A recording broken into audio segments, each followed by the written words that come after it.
Hey everyone, welcome back to the channel. Great to have you here. Google Glass was supposed to change the future of technology.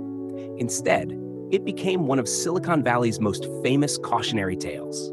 When Google introduced Glass to the public, the idea sounded like science fiction becoming reality.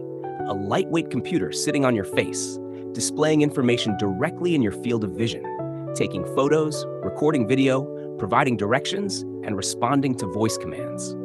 For many Americans, it looked like the next major evolution after the smartphone. But the reality was very different. In this video, we explore the rise and fall of Google Glass and the surprising reasons why one of the most hyped products in tech history failed to become a mainstream consumer device. Google Glass arrived with enormous expectations. The product was unveiled as an ambitious experiment in wearable computing, and early demonstrations created the impression that smartphones could soon become obsolete.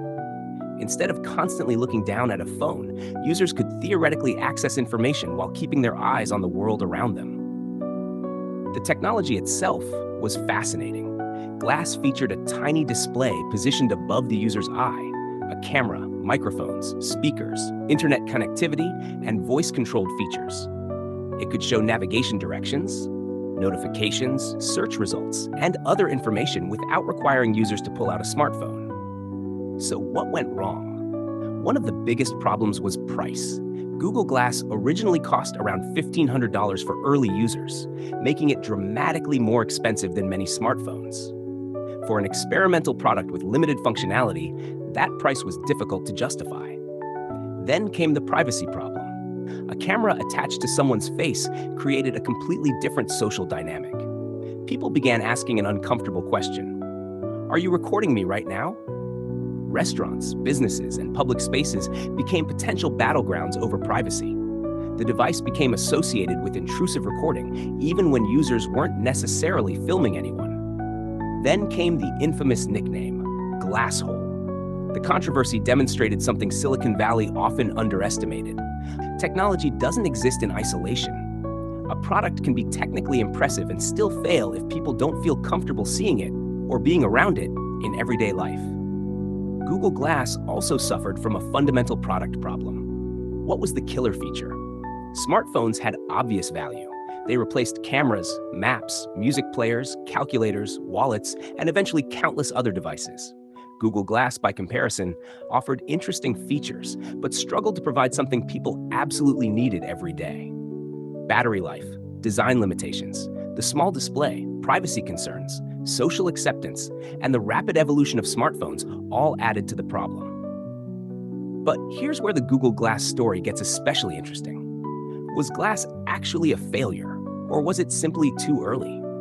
Years after Google Glass faded from mainstream consumer attention, smart glasses started making a comeback.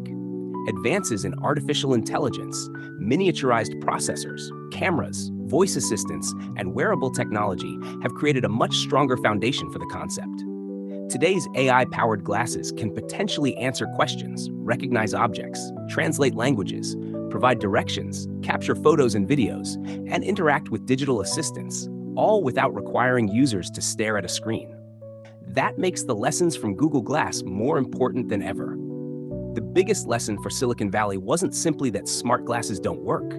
It was that technology must solve a real problem before people will adopt it. Great engineering alone doesn't guarantee a successful product.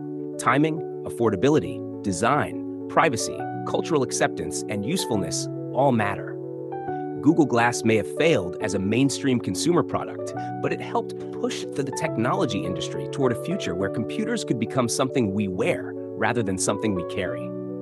And now, as AI smart glasses, augmented reality, wearable computing, and spatial computing continue to evolve, the question is no longer whether Google Glass was ahead of its time. The real question is, did Google Glass fail, or did it simply arrive years before the world was ready? Thanks so much for watching. If you enjoyed this video, don't forget to like, share, and subscribe.